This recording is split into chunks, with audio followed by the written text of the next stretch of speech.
Wiggle, wiggle, wiggle, wiggle. Thank you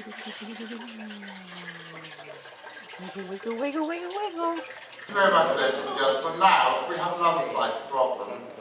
Come on, you lot, leave the pack. You've had enough of this here. Go. Ivan, you haven't spoken to her before. I'll send your mother-in-law up here. Unfortunately, once again, we have a problem with the agreement disappeared. He came up with the quiz and disappeared out of limits.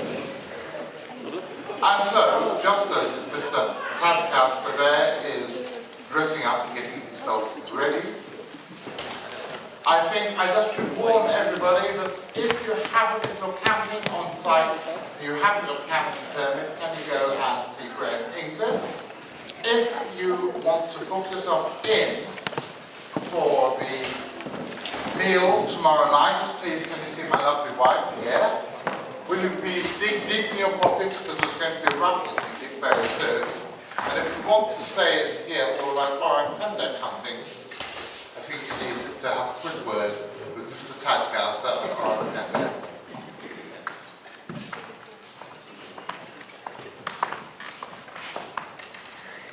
Why the bloody hell you think I come to England, eh? All these cryptozoologists, they never give you any peace. I mean, I was there, with my girlfriend once, and this fat guy, he looked a bit like, Bill Bailey, he comes swanning through. And then there's this old Italian-looking geezer. And then this guy saw me up a tree once. No. I was taking a leak. Why do you think I come to England anyway? So, where the bloody hell's the speaker? Where's he going? I'm here. Oh, he's right. This is Mr. Adam Davies, and so I will introduce him now forthwith. Here he comes, the electro gypsy, in his caravan. He's a future man. See him playing a tune on his Yamaha, a guitar one too. They are too old school. See him going door to door, selling pegs and lucky heather, dropping fine electric beats, wearing trousers made of leather. Yamaha, Yamaha, Mugana Casio, Yamaha, Mugana Casio. There he stands, the electro gypsy. He stands motionless as he plays a melody, plays his future music well into the night, till his fingers bleed. Well, that's alright. See him going door to door, selling pegs and lucky heather, dropping fine electric beats, wearing trousers made of leather. Yamaha, a Bugana Casio. Yamaha, a Bugana Casio. Everywhere he goes, he have to take a generator. Power is not what he craves, my friend. It's just a need to his electro end. Yamaha, Mugana Casio. Yamaha, and Mugana Casio.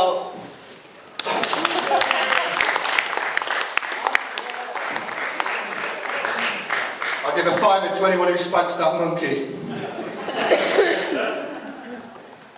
Right. Just want to test the measure of the knowledge of my audience. So, if you put your hands up, who knows anything about the orang pendek? Yeah? You all know quite a lot, actually. You're all quite educated. What I'm going to do is I'm going to give you a little bit of history. I'm going to talk about some of the things that I'm particularly interested in and why I hunt for the orang pendek. And also, as by way of background, I've looked for unknown species all over the world. So I've looked for the Makina Memembe in the Congo, the exotically named Mongolian death worm. You name it, I've been and looked for it. So if you have any questions at the end about any of those things, then do let me know, because I'm happy to field questions on a broad range of topics. So there we go. But I'll give you a little bit of background first of all. I think, in 1818, William Marsden, who was secretary of the residence in Bencoolen, Sumatra, made an English translation of Marco Polo. And he said, in this kingdom, now Yambi province, are found men with tails, a span in length, like those of the dog, but not covered with hair. The greater number of them are formed in this manner, but they dwell in the mountains and do not inhabit towns. Now it's interesting that, because there are two tribes, the Orang Kubu who we'll come on to later, the Sukuanak Dalam, and the Orangugu, who were said to shun contact with others. A century later, in 1918, the Sumatran governor L.C. Westner wrote about the orang pendek, recording an event which took place in 1910. In it he said, "A boy from Padang, employed as an overseer, had to stake the boundaries of a piece of land for which a long lease had been applied. One day he took several men into the virgin forest in the mountains near Lobek Sasilan. Suddenly he saw a large creature low on its feet, which ran like a man. It was very hairy and was not an orangutan, but its face was not like an ordinary man's." And I found this very, very interesting when I was doing my research at the starting point when I looked for the orangutan and the orang pendek subsequently.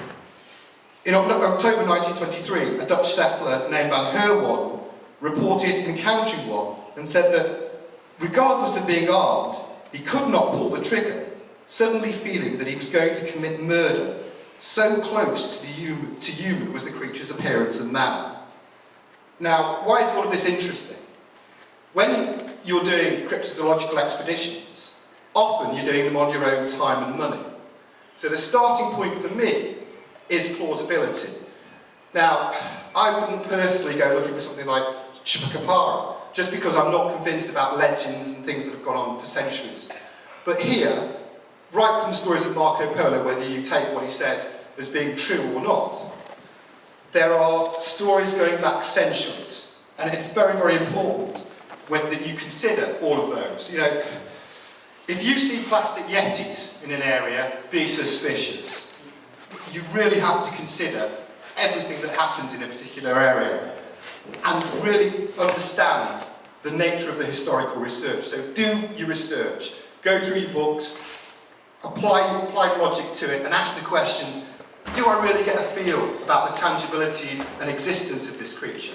And what I did with the orang pendek is I did that, and very much my interest was really sparked by all those records going back a number of centuries, and I've just cherry-picked a couple which I particularly like, and I invite you to do the same when you go on to do your research.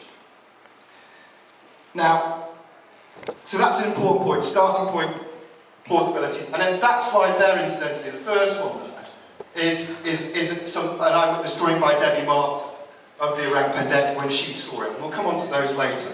If we just look at slide 2. Now, I mean, it's important to consider why Sumatra. There's Sumatra, for those of you who don't know it. But one of the questions that you're asking is, can the ecology of the area actually support the creature? So in other words, is there sufficient habitat? Is there sufficient food? Can it function in that area? If I just take your mind back to Loch Ness to do a comparison, when I went there, I did go there, because you've got to go if you're here, and I advise you to do it. But basically, when I dropped a hydrophone in that area, I couldn't, the closest thing I could hear the fish feeding, but there was not enough, there simply isn't enough to sustain a large family of large-bodied creatures. But in Sumatra, it's completely different. It's quintessentially a tropical island. It's the 6th largest in the world and stretches nearly 2,000 kilometres. And I travelled all over the island over many years in search of evidence about the creature. The south is heavily industrialised and also has some increasingly bizarre statues. Very, very strange. I mean, I saw one, for example, of a Dutch soldier, a huge one, and he was there being bayoneted to death by a gleeful local. It's still up there as far as I can see. The strangest place. And those who are interested in the sort of independence movement can no doubt look it up, but obviously I won't dwell on it here. The north is more conservative, especially Aichi province. But I travelled all over gathering stories, looking at evidence, assessing what people may have had, and comparing them with the local legends that I found historically. Now, what this led me to do was focus on a particular area, because I was speaking to the Minakabu tribespeople. They have a unique matrilineal culture. So in other words, and they're also Muslims. So, for example, the men don't inherit the property. It all goes through the female lineage. They're very proud and they have a very distinct culture. But they told me of a particular area, which is near the town of Sungai Penuh in the west. So I picked up a local guide, Solok, in the town, and decided to venture into Kerinci Sablat National Park, which is, again, is a huge area. When I say national park, it's not like, the Lake District or something, which is beautiful and this is 1.5 million hectares. It's absolutely vast, and people tend to go very much on the edges of it. There's very little traversing, even by the locals, in some of the more remoter areas. Increasingly, there's more so, which is a worry, and that's going to be the bête noire of my talk at the end. But there is still, in little pockets of the world,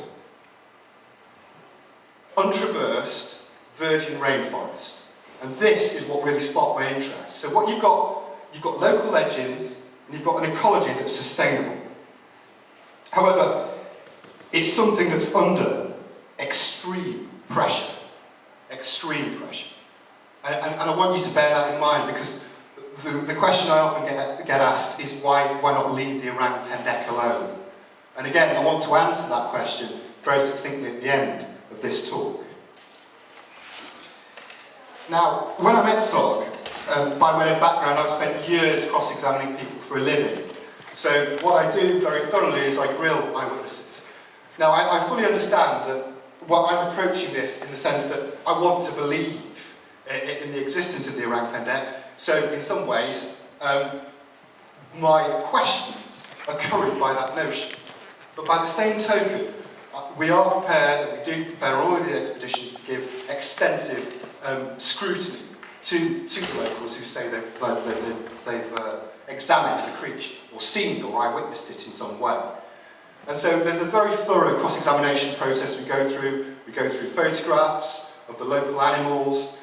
We cross-reference that. Now, what impressed me about Solomon was, A, he was an experienced tracker, and B, he knew all the creatures off the top of my head. He was very quick to dismiss some of the more common animals that were there, and basically, he saw 2 orang pendek fighting. They were small and black, and he saw them fighting over young rattan thorns, the young shoots, not the big bushes that you see, but the young shoots. And he disturbed them as he was going up the path, and there he was, completely shocked when he saw them. And they were so engrossed in their fight, for a few seconds they didn't see him. And then they did see him, and they ran off. And he took me to the exact place on the edge of Gunung where he'd actually seen him. Now, from that point of view, what I'd got then was a plausible eyewitness, plausible ecology, and plausible history, or history that had sparked enough interest for me to really pursue it. So there I am, saving up my pennies, no old Bangor car again, cutting down on my social life, because I so much wanted to go and pursue expeditions about the orang pendek. So it was very, very important to me. So in 2001, I decided to lead an expedition to focus on this part of the area, and sought out the assistance of Debbie Marta. Now, I can't say enough good things about Debbie. She spent 10 years of her life, if not longer. She's 15 years now, I think now, and she runs the tiger conservation teams. But she spent 5 years on a project together with wildlife photographer Jeremy Holden, who is, in my opinion, one of the most understated and greatest cryptozoologists alive in the world today. He's out there in the jungle right now, doing a lot of research in Cambodia, and he's finding new species even as we speak, which I can't reveal to you, but he's an excellent researcher. Now, when I went there on this expedition, if I just look at slide 7 and 8, so next slide please. This is the cast that I found with Andy Sanderson, who accompanied me on that expedition.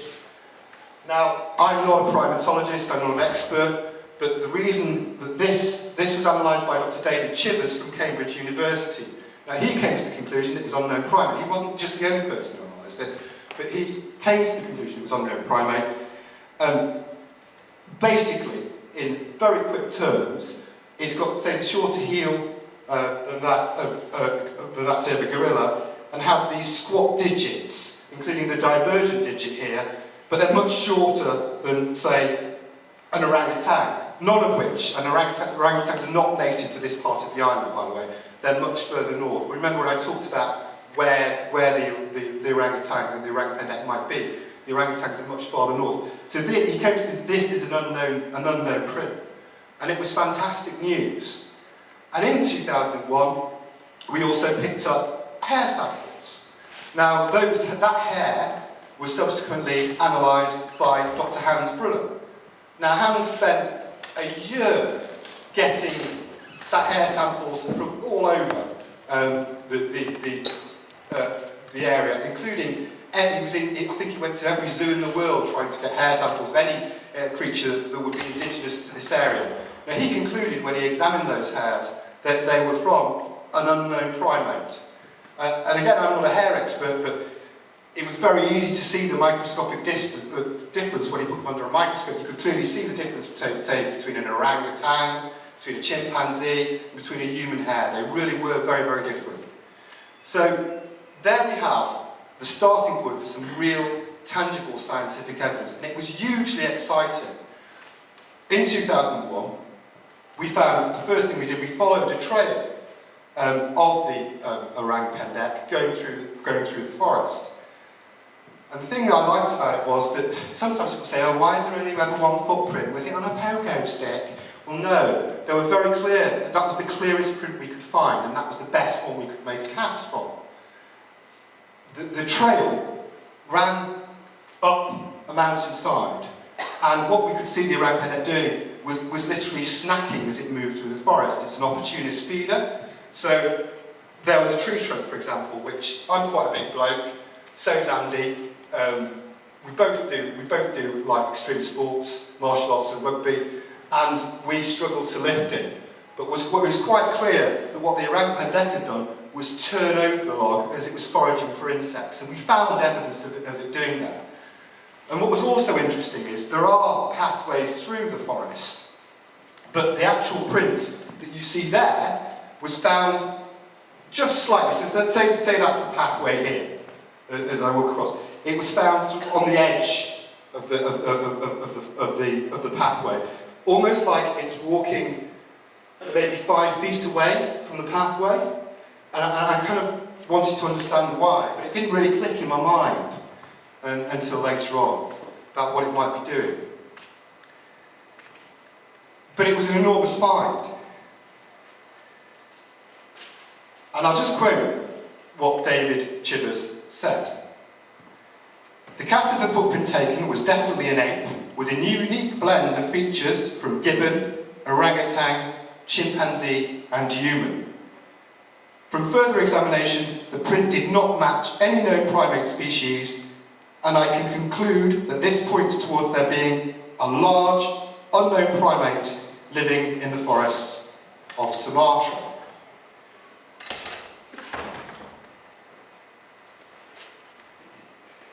Unfortunately, we couldn't get DNA evidence off that hair. Now, when we had Brian Sykes talking yesterday, and he was in the audience, I was particularly interested because when Todd Listertell did the analysis, he said, well, the only thing we can find is this human DNA. So, where are we with it? It's a mystery. We've got a leading expert in his world, and Hans Brunner, by the way, did the Dingo Baby case. Those of you familiar with that, that was the Lindy Chamberlain case. And his evidence was good enough for an Australian murder case, because he showed that the hair there was not human, it was dingo. So if he's good enough for the Australian police in a murder case, I want you to consider that his evidence is very, very credible when he does this, and he spends a year of his own time. What was also interesting about what Dr. Brunner said is that some of his colleagues were extremely reticent about him doing this sort of research. They said to him, and he's a lovely man, I went to meet him in Australia, and we went for a meal together at his house, and he said to me, well, some of my colleagues said, well, why are you doing this stuff? Because you might damage your credibility. And to his credit, he said, I don't give a damn. What I'm interested in is finding the truth about whether these creatures exist. So, I take on board the fact that some scientists might be reticent, but all that science can do is help us with the conclusions as to what this creature is. And that's why it's important when you consider the evidence. At the end of the day, what matters is bringing back credible scientific evidence in any of this research, because that's how you're going to help the environment. So that's what I was focused on in 2001, and that's what I'm focused on now with the subsequent expeditions for the Iran Pendek, which we're going to talk about. I'm a field researcher, I'm not a scientist. I do have a degree and a postgrad, but they're in history and law. They're not in science. What I am interested in is bringing back the evidence for people, scientifically open-minded, credible experts to analyse and to draw the conclusions from it. So there we had something really, really significant, and I was very, very pleased with that, but it spurs me on. I've returned to Sumatra on a number of occasions. If we just look at slide 3, I just want you to get a feel of the area before I talk about that, and then I'm going to talk about some other expeditions. But that's Tuju, that's the lake. It's the highest freshwater lake in Southeast Asia. And a lot of the area, a lot of the time when I've had success, it's been in this area. I'm also eminently superstitious about it. Having been at different times of the year, I also, for some reason, and I couldn't give you a really good reason why, I like to go in September, because that's when I've been luckiest. There's no more reason to it than that. But if you were to walk to Tuju, you climb a mountain and it's supposed to take about 3 hours. Last year, Chris Clark and I did it in an hour and 20 minutes, and Chris, to his credit, had a fag right at the top of the mountain, and it was an advertisement for how not to go up there. It was very funny. But it takes about 3 hours, and it's a slog. Once you get up there, it's about 7,000 feet at altitude. And it's cold at night. It's not like your typical jungle. It's mountain jungle. But it's amazing. It looks straight out like the set of Jurassic Park. If you walked in there, you'd think, my God, if anything was going to exist anywhere, it would be here. It's a unique environment, and it always stays with me. You know, when I talk about it, it always stays with me. I've been all over the world. I mean, I know people say that, but I have been in the swamps of the Congo. I have been on the mountains of the Himalayas. I did a film for Monster Quest, looking for the Yeti, for example. But that place just stays with you. It's remarkable, and its ecosystem is unique. Just for example, there are more tigers there. I find fresh tiger trails every time I'm there. I can literally walk out of our camp and find scratch marks that the tigers have made. There's sloth bear. Every time we go, you hear the woo, woo, woo of the gibbons as you approach. And you're on your canoe, you're on your pirogue, and the gibbons woo as you come in. It's an amazing environment. So anybody who's interested in that, please talk to me more about it, because I'm quite happy to wax on about it at the bar over a pint anytime you want. So get that in your head. Now, what we also did was to explore not just the mountain tops, but what we call the gardens area. Now, if there's the mountain at the top, the gardens area is the farmland, which is on the edge of the jungle. The farmland, by the way, is gradually getting higher and higher and higher, which is a massive worry. But what the Orang Pendek has been regularly seen to do is to approach the farmland area and, for example, snack on soft fruit. So it comes in, the farmers will see it, and it will snack and feed in those areas. And that's an excellent eyewitness, because you actually see it there adapting to its environment, opportunistic feeder. And it's a great area to find, for example, footprints and casts. And we had casts from that area. We've got them on film. We actually found the prints there in 2004. The same prints, the same consistency as the ones I found in 2001. Obviously, I would hope from a different animal, but it was the same physical shape. And it's important to consider that, because what we're trying to establish is just how many of them are there in this area. Now, a Dutchman, Tim de Freyl, who's coming on this year's CFZ expedition, went last year, and he took, again, a number of footprint he took a number of photographs, particularly in one area of the gardens, which closely matched the cast I found in 2001. And he picked up a report from a farmer in a barn. And what the farmer said he'd seen was the orang pendek actually come into his barn and snack on sugarcane that he had stored in the barn. He didn't approach it because he was afraid. It had a huge torso, a very robust animal, and he was scared to death. Not that it was aggressive, but he was scared because of its muscular disposition.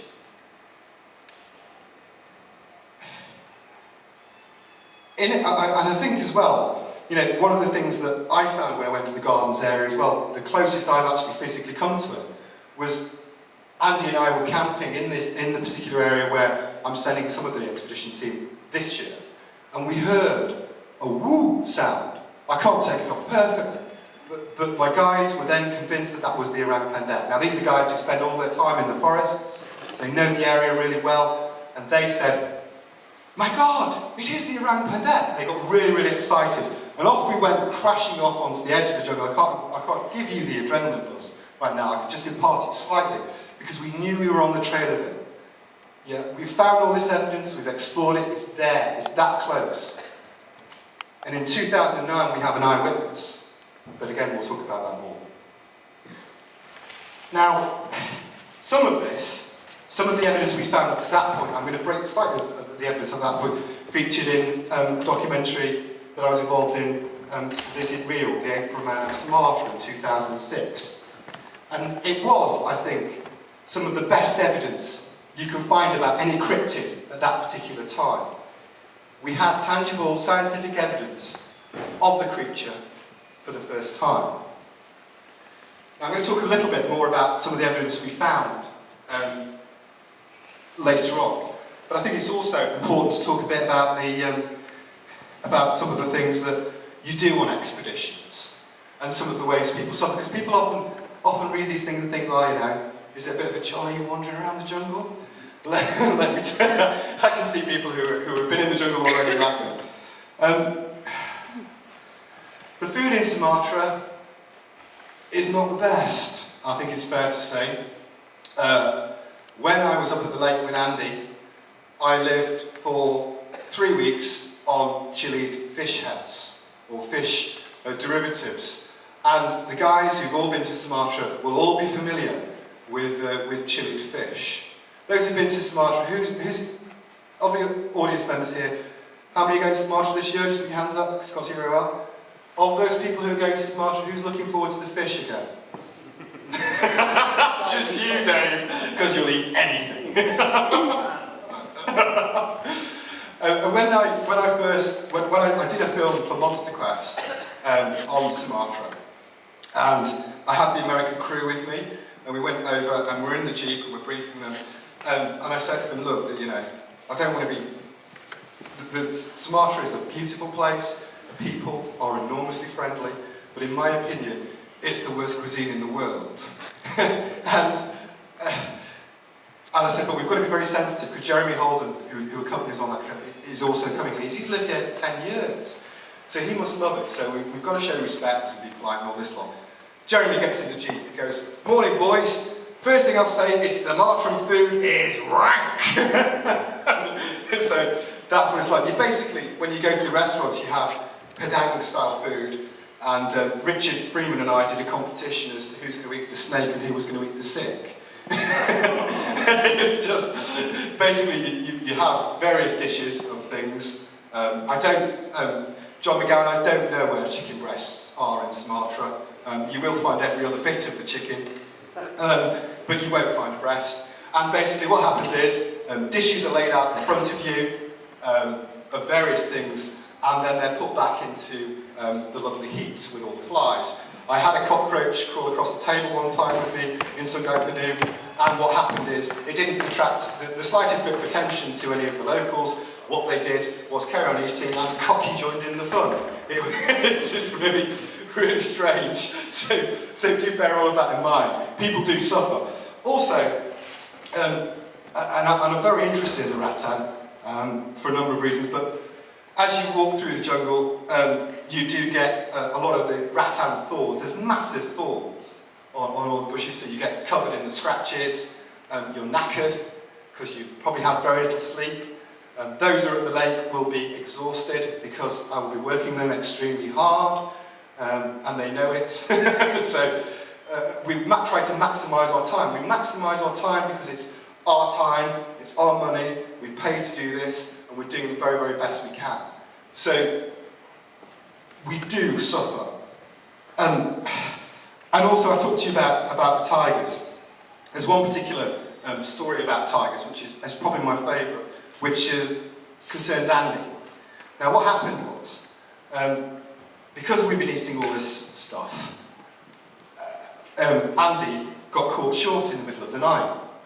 So and we sleep in what's called pendeks, which are basically homemade tents, for want of a better word. We make them out of the environment, whatever comes to hand. So we have some plastic sheeting which we take up with us, but we'll make the rest of the construction just as we get there. It's less than salubrious, and so far, but it is functional.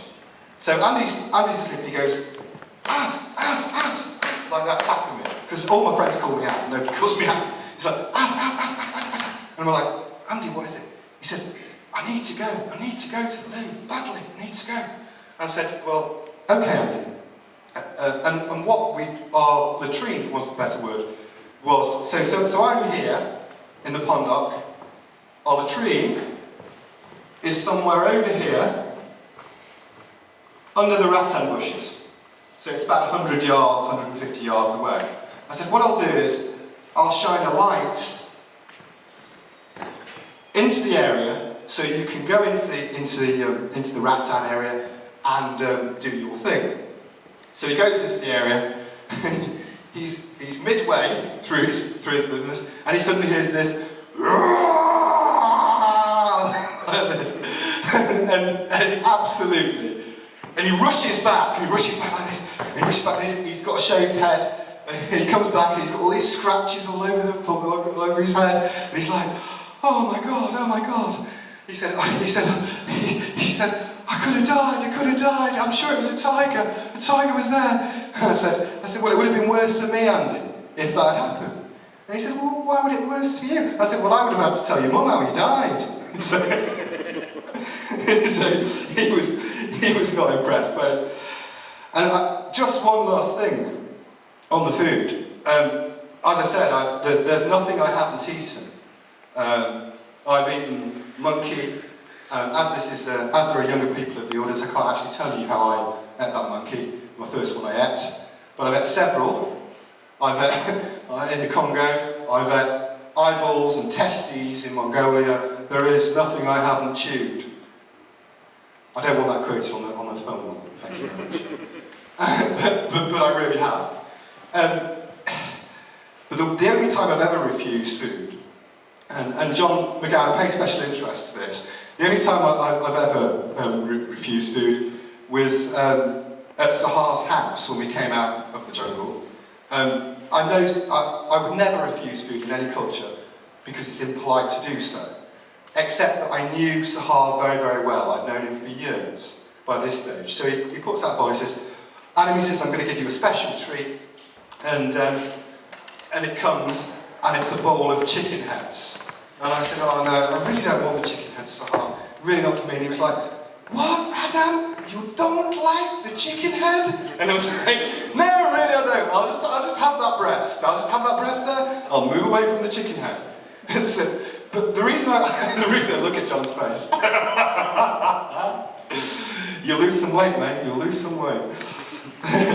The reason I wanted to tell you about these things was because I do want you to understand that, joking aside, when people do these things, when the people who you see in the audience are doing these things, they're doing it on their own time, they're doing it with their own money, they do take risks to do these things.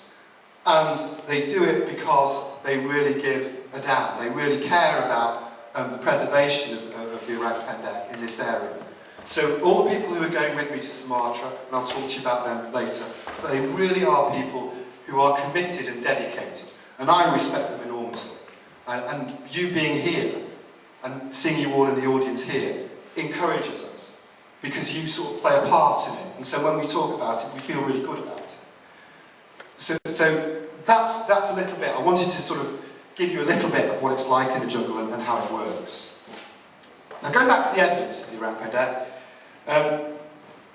I did, as I mentioned earlier, I did a real Hobbit film in 2007, which ended in 2008. That was for Monster Quest. And I teamed up this time with Jeremy Holden, the photographer I told you about earlier on. Now, Jeremy had a really excellent eyewitness account. He told me about the first time when he came to Sumatra. He'd seen an orang pendek walking with a familiar sort of human gait. One of the most striking things that people tell you, eyewitnesses tell you, the first things they tell you, and I've interviewed a lot, is, well, it walked like a man. It didn't walk like an ape, it had a human gait. And that shocks you. All of these people shocked him. Now, Jeremy is one of the best wildlife photographers in the world. Now, he did not take a photograph of the orang pendek, so shocked was he by its presence. Now, he'd probably disagree with me slightly on this, but it's my perception he spent the next 10 years trying to capture that moment because he was so upset at not taking that photograph. And he never saw it again. He never saw it again. And so I really felt from there, but we did that now. I mean, it must be extremely, extremely hard to be in that position. When we went on the expedition in 2009, this was the CFZ Expedition, Dave Archer saw the orang pendek pressing itself against a tree. Now, it's interesting in terms of where he actually saw it, because we went to the place where I had got prints and evidence before in 2001. It was the same area, the same place. And what Dave had seen, and he can describe it much better than I, but I'll do my best for him right now, is he'd seen its face up against the tree, and its muscular structure was very similar to that of a chimpanzee. And it was hiding from us. He was slightly ahead of me on the pathway, and he and Sahar, who's the guy I'm going to take this year, both saw the orang pendek at that time. He used a game finder, a laser game finder, to pinpoint it. And again, so we're in the same sort of area. Now, when I investigated the area, what I also saw was that the orang pendek had been chewing this young rattan thorn as it moved about. So again, it had been snacking, been looking for things to eat, and had moved about and chewed this thorn. One of the things that struck me is when people have set up camp traps before for the orang pendek, and they have, what they've done is they've set them up against the pathway. So here's the path, there's the camera trap, do the elevation, perfectly natural thing to do. But what the orang pendek does, in my opinion, is, as I've said, it moves at the side of the path.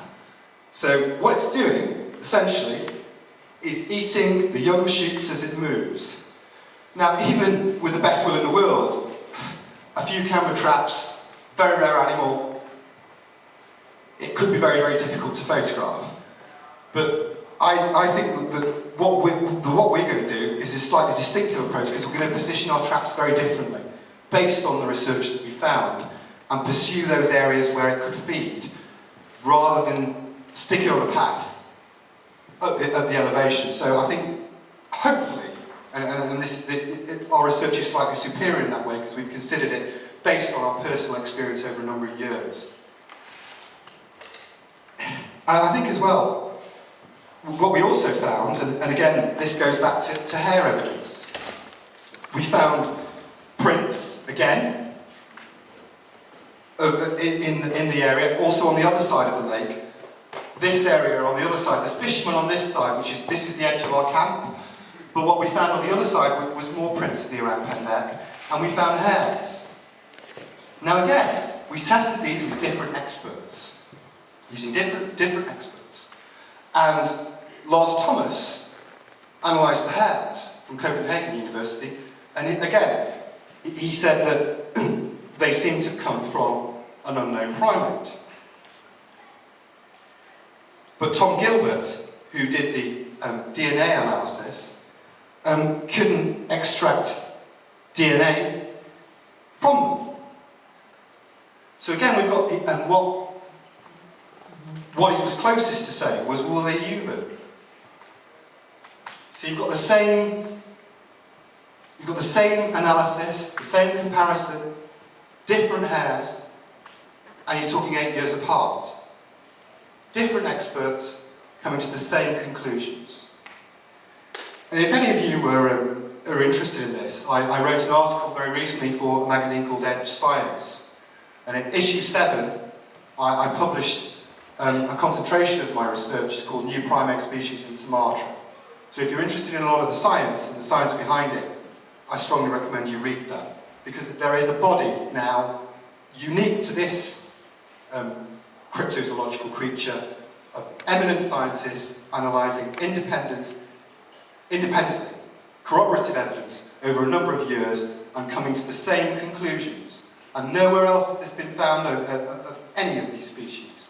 So do read it. It's a short article, take 10 minutes of your time, but I advise you to think on about it.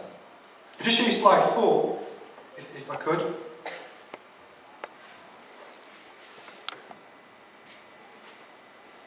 That's me with the king of the Kubu, the Suku Nakdalan. And so, I particularly like this photograph because he's a lovely chap. They're the tribal people I talked to you at the beginning of the talk who live in the jungle. Now, he said he'd seen one out when he was hunting with his son-in-law, and it behaved aggressively. But it had also done primate movements. When it moved towards them, it swung its arms. And he very much believed in the orang pendek, of course, said it was a real creature, respected it. It's often regarded as the king of the forest, more so than the tiger, even though there are tiger shamans there. And at the end, he gave me a kiss. I think I'm one of the few people from the ghettos of Manchester who say they've been kissed by a king in the last couple of years, but there we are. Lovely man. If we just move to slide 9, please.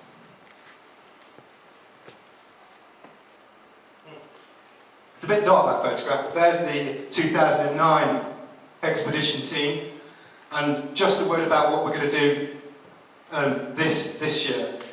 We're going to have 2 teams. I'm going to lead the expedition, and in my team, I'm going to take up to the lake area, which you saw earlier on. I'm going to take Dave Archer, Richard Freeman, and I'm going to take Andy Sanderson and Tim DeFreo. On the other team, which is going to be led by Chris Clark, Dr. Chris Clark, you're going to see Lisa Maslin, John McGowan, Rebecca Lang, Mike Williams. It's essentially going to be 2 teams of 5. I'm going to focus up at the lake area, where Dave saw it in 2009, where I've got the hair and where I've got the prints historically.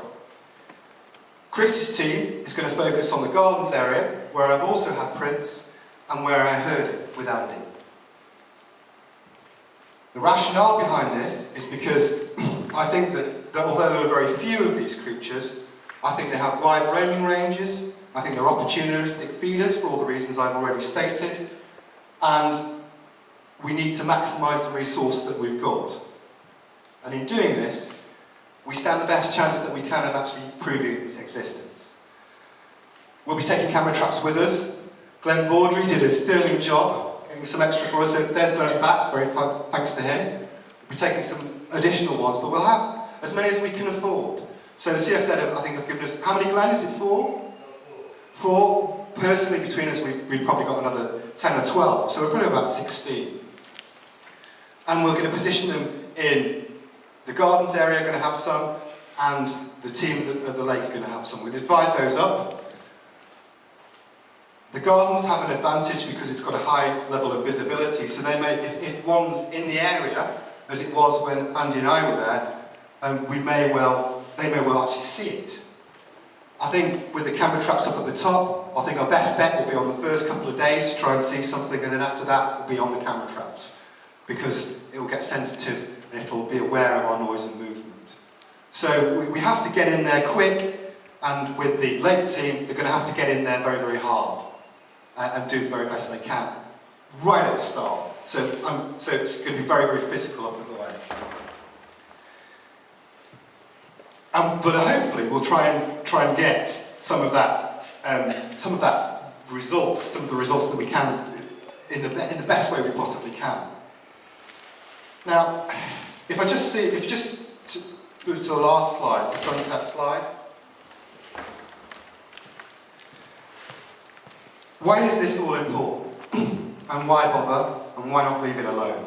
That sunset over Tuju, as I said, it's a remarkably beautiful place. And after sunset, you can see shooting stars at night, light a small fire, a couple of swigs of whiskey. You're exhausted at the end of the day. It's an amazing place. Because this area is under enormous ecological pressure. There are more and more people in the world. There are more and more Sylheti people in the world.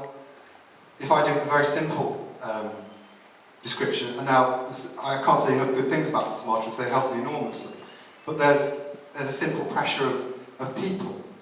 So, in the sense that if Sahar, just use him as an example, has 3 sons, where does his farm come from? Where does his son's farm come from? There's poaching. I mean, they're struggling to even protect the tigers up there. There's palm oil plantations. One of the things that shocked me and why I personally thought it was extremely important is I went through an area of Sumatra in a jeep for half an hour. And in that half-hour time I was there, I was travelling through virgin rainforest. So half an hour in a jeep feels quite a long time. Mootling along. I went through that same area 5 years later, and it was all palm oil plantations. And that was one of the most deeply upsetting moments of my life. I can't tell you how upset I was when I saw all of that area had gone, and it was just a commercial plantation. Time is running out. I've looked for other cryptids in different parts of the world. I've looked for example, when I went to Mongolia, I looked for the almas, as well as for reasons I won't go into too much, I came to very much the conclusion that they were on the brink of extinction. There had been almas in an area of Mongolia just slightly west of the Altai Mountains, and I was up there for a while making a film for National Geographic about them. But I could only find one recent eyewitness, a hunter called Ulzi, who'd actually seen them. And the rest of it was legends of old people. And it's not difficult to conclude from that, and this is separate to the veracity of the research I've done on the Iraq pendek, that even if there's one eyewitness, whether he's credible or not, there's not lots, and nobody else could see it. So it's on the brink, or very much the edge of extinction. When I went to Shenanjia and looked for evidence of the Yerim in China, that was very, very interesting. There's a number of reports, but again, it's in a much more concentrated pattern. So if you're with me that these hominids do exist, in certain isolated pockets of the area, and in Nepal, again, I was struggling to find really credible recent eyewitness reports. I was in the Himalayas a few years ago, up on the mountaintops there, and managed to survive the avalanches, but that's another story. But there are very few, and they're extremely rare. So, if you look at those sort of environments and you come to that conclusion, the thing that's probably unique about the Orang pendek, when you think about it in terms of cryptids, is that we are still finding recent eyewitness reports in the area on a number of occasions, but in a concentrated area. But the Orang pendek seems to be adapting to its environment probably more than some of the other hominids that may exist. But it's very, very special. What's also important, and what I think when you consider this, one area I haven't been, by the way, is Bhutan. I'd love to go there. When you consider this, is you've got a great weight of scientific evidence that's unique. But time's running out.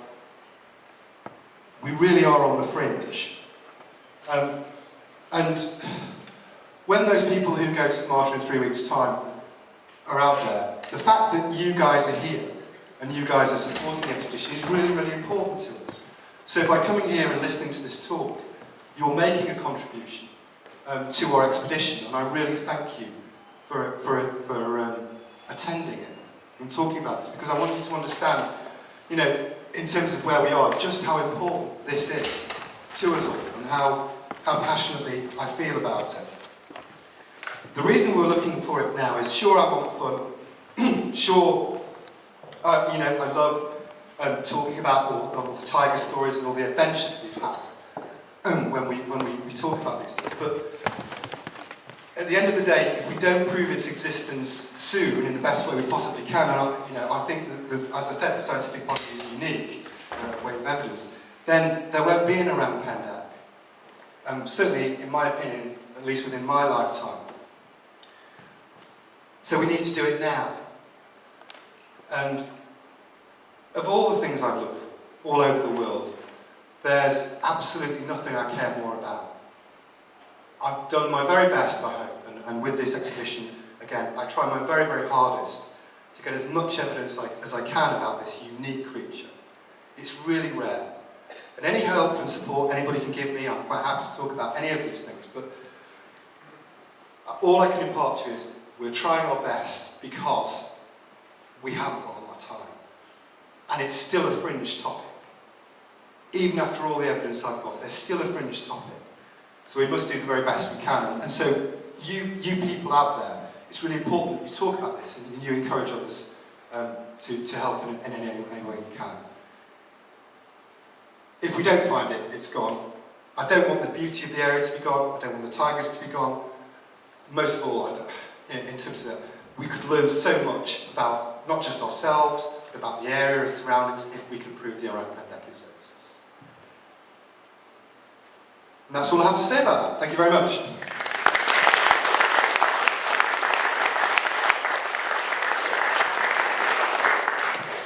I'm happy to take questions. Can I have a runner? A young chap. Where's the line? You got that line?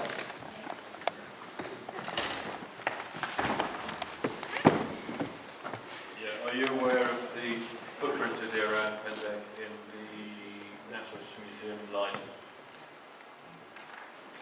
Am I aware of it? Have you seen them or have you heard?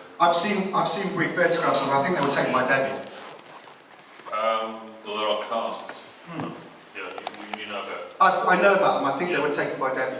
I think the distinctive difference with mine is what I've tried to do is focus on the research that I've personally gathered and that have been gathered not just by me but obviously by the CFZ team and done all of that. So that's been my focus. So I can speak with, I hope, some mild authority about those particular things because those are the things that I know most about. Is there any possibility that the orang pendek is actually a form of Homo sapiens at a very primitive level? I think that's a good question. I think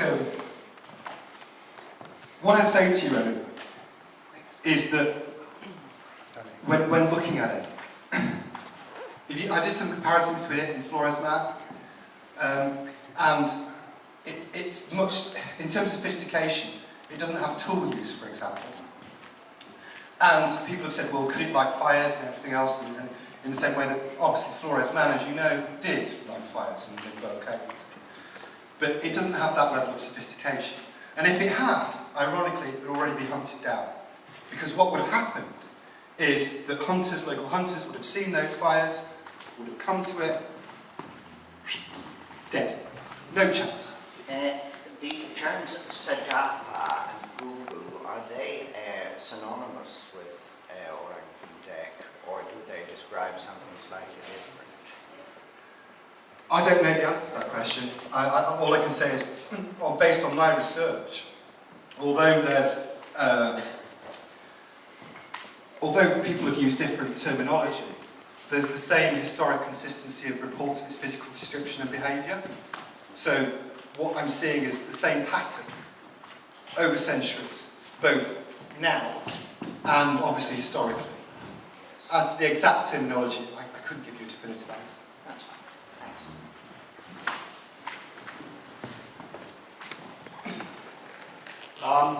When I've spoken to Indonesian nationals, they're really surprised that I know about the pendek, and if I want to find one, they tell me, Borneo is the place. Are you aware of the distribution that you think that they might? I haven't researched a lot into Borneo because I suppose I've been very passionate about what's happened in Sumatra. When you pick up a trail and you go looking for it and you hear all this evidence, then that's been my focus. Borneo is somewhere for me to look at in the future. The good thing about cryptozoology is you kind of never run out of places. So let me start by saying I know very little about Borneo. I have heard about it, but I've not properly researched it. But your point almost raises another sort of tangential topic, which I find particularly pertinent, is when I speak to a lot of more cosmopolitan Indonesians, their attitude to the forest is, well, why does anybody want to go there? It's nothing. So part of this process, and we can't do it here, we're small individuals, part of this process, I hope, would be to educate the people in the area about the benefits and opportunities in a positive way that the forest can bring, other than seeing it potentially as a cash cow. So yes, I'm aware of the Indonesians having that attitude. Yes, I'm aware of Borneo, but I probably need to do more research on that. And maybe we can talk about that later. Okay. I think I'd be more surprised if you don't come back with a photograph from the traps, because you've been there, you've got all the evidence, you've collated it all and thought it all through. So I'll be surprised if you come back with nothing. Well, thank you very much. I mean, we try our best. I think, it's always needle in a haystack, and I'm aware that because of the evidence that we found over the years, expectations high. But what I hope I've done with this audience is in part that we really try our best. If I don't come back exhausted, half cut, I've been hospitalised twice on my expeditions all over the world, and it's not been very pleasant. But at least I know I've got no tropical diseases or anything else. but yeah, I have been. The last time I was hospitalised in Sumatra, been hospitalised before in the Congo. And Jeremy and I once spent the night around the campfire comparing our war wounds, like some sort of Second World War veteran. So yeah, I've got a knife scar on my body from the Congo still that hasn't healed. But I wanted to impart that we do try our very, very best. And because of the unique nature of this organisation and what it represents, you guys will be the first to know about it. What's going to happen, hopefully, if we can do it, is we've got a website set up on Facebook, Extreme Expeditions, and we're going to do updates there as it happens. So if you're interested in that, you can find me on Facebook, I'll join it and I'll add you to it, so that you can see what happens as we update it. But it's kind of a by invite only thing. So I'm inviting you guys, if you're interested, you can join. Yes, right. You're taking camera traps with you, as are the expeditions cover. Given the importance that proof and evidence might come from hair, has anyone developed a hair trap or something which would be simple to use and could be put out like a camera trap and instead collect hair? I mean, I've seen examples of this where people use barbed wire, but something rather less brutal than that might be very handy. Sticky boards. Yeah, Chris brought sticky boards last year to try, and we put them in different places to try and capture hair. What we also do in terms of the analysis is, one of the most difficult things that you can come across, and you touched on it very well in your talk, is the contaminant nature of making sure that we don't touch it and fiddle with it for whatever reasons. And each team will have a pack which I've set up, and within that there will be rubber gloves. Chris is going to add a surgical mask. There's ethanol and wooden spatulas in each of those, and tweezers in each of those packs. So we're trying to minimise contamination, and we'll also use sticky boards. As for your question, has there been something specifically developed in that way? I'm not aware of it, but if one comes along, do please God tell me. Okay, Plant Hall.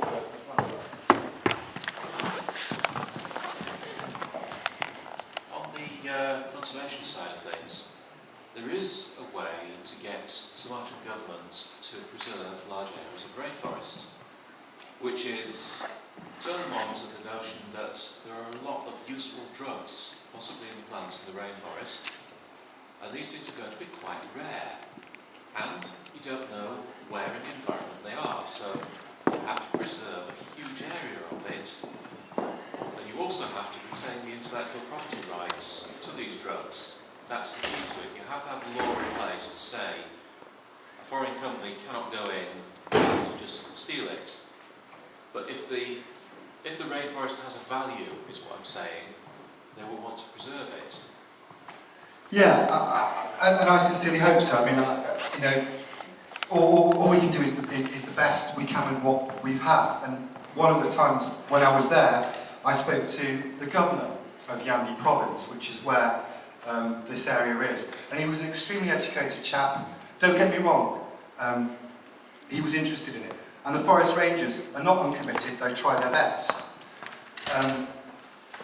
And they do as good a job as they can. The local people, certainly in that concentration of areas, aside from the cosmopolitan Indonesian point which you made earlier on, do care. There are people there who are working to, but what you've also got are some vast, nefarious pressures extinct, aside from that. And your point's absolutely right about the commercial value of pharmaceuticals. That cures are discovered all the time. Every time I open the newspaper, there's something in the Amazon rainforest. It always seems to be the Amazon for some reason. And that could be a good angle we approach it from. What I've tried to make a point with the orang pendek is, such a discovery would be so shocking that aside from any nebulous industrial pressures behind it, it would attract so much attention that you could not do something about it. So yes, your point's well made, but obviously with me going in 3 weeks' time, my focus has to be to do the best I can on this particular spin. Any other questions?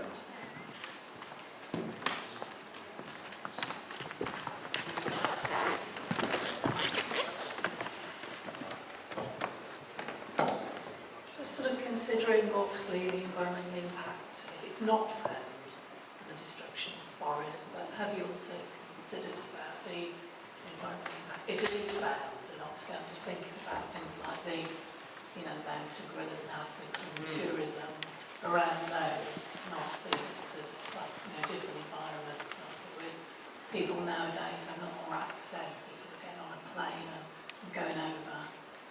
Yes, I mean that was the question I ruminated over most when I looked at this. After when I first saw it, first got the evidence rather in 2001 and both in 1998 when I went the first time. Because one of the big things you have to consider is, well, would I do more harm than good by not pursuing it, which is quintessentially your point. And what I go back to, what I say to you, because it's very, very important for me that you absorb this. This is a very altruistic pursuit for me. It's because I really care about this area. I'm not going to get anything out of it. I've spent thousands of pounds of my own money. As I said to you, how many times I've been in hospital. It's because I really passionately believe that time's running out. And no matter what happens, you saw very recently in the newspaper, some of you, that even with the Tiger Conservation Project, there's only, even with that focus, they're struggling to maintain that population. Now, I can't say to you for definite, if we do get a photograph this time, and it's still a long shot, I know everybody gives us our best wishes, but it's still a massive long shot. That won't happen. Because I can't crystal ball that exercise. But what I can say to you is that I've thought about it very, very carefully over a number of years. And it's my best belief that if we don't do and improve the orang pendek's existence, then it will be gone. And that belief is based on years of research. So that's the best answer I can give you. Mr. Hanson, one more. You're the last one. Thank you. with getting a photograph, I wondered whether, after what happened last time, you know, I've been in Sumatra jungle, and it is, what you can see with two eyes, you've got a lens to your eye, you can't see it because it's so dense. I wondered if you had developed a protocol or a series of kind of technological protocol and a kind of physical action protocol for what happens if you actually catch a glimpse of something. And what do you actually do? Well, Actual cameras. So is it a kind of systematic thing that you train to do if you see something you just snap into your eye? yeah, again, that's a good thought. I'll just answer it in two parts. First part, in terms of camera traps, I talked about what I think is probably a unique approach in relation to it, where we're positioning them differently from other organisations and teams, based on the research that we've done. Second thing, on any of my expeditions, historically and now organising them on behalf of the CFZ, what I impart to people is, if you see it, tell me later. I know you're excited, but take a picture, take a picture, take a picture, and just do it. Don't think about it, just do it. Now that's easier said than done, because I told you about the people who've seen it, including even an experienced wildlife photographer in Jeremy, who was freaked by it. It's difficult to establish a protocol in those sorts of situations, because so shocking will that moment be for that person. But it's almost like, if I keep saying take a picture, it's almost like when you drill with the army and you train to use your weapon, and you should be able to use it under constant pressure. It's 100,000 repetitions, isn't it? Yeah, exactly. You know, with your martial arts, when you practice your kata, you're doing it so that in that environment, if someone, God forbid, were to ever attack you, it becomes second nature. Well, I think like people who train with firearms, they train to take the safety off automatically while moving. The camera's kind of like that, isn't it? Yeah, exactly. So that's why I say it so many times, because I'm thinking back to, say, when you train with an SLR. So you train with the SLR, you get to know the SLR, it's the same principle with that. But I think that's the best you can do, John. Do you think that video cameras, the fact that you can pick something up and then kind of like, at least you've got something and you can wiggle it around rather than kind of snap stuff out, is better? Or do you think that an SLR is still kind of, which if it comes to a low, the environment is so humid, technology tends to break? I think, you know, when I went to the Congo, we had 4 cameras bust on us because of the conditions of the swamp and the humidity, and the one that worked the best was the most basic in terms of technology. It had less gizmos, not being too technical, obviously, but it had less gizmos, and that was the one that worked. I think all you can do is try different bits of equipment and just refine your approach. So the best, you take the best thing that works. It doesn't have to be the shiniest thing. It doesn't have to be the super confragilistic telescopic lens doodah. But what it has to do is just work in really harsh environments. And I think you only learn that by sort of practicing that. Thanks a lot. Having dealt with Trevor Head yesterday, you're faster than he is. Ladies and gentlemen, I'm very, very, very pleased to have Adam here today. And I'm even more, I don't think you should be pleased, but I'm even more pleased that Adam is doing such a fantastic job as the Expeditions Co-ordinator for the CFZ. It took us ages, it took me quite a few years to be able to sum up the courage to ask him, because he is one of Britain's most notable explorers, and I'm very, very honoured that he has become our Expeditions Co-ordinator. So, ladies and gentlemen, there's nothing else to say but thank you, Adam Davies. Thank you. Now, ladies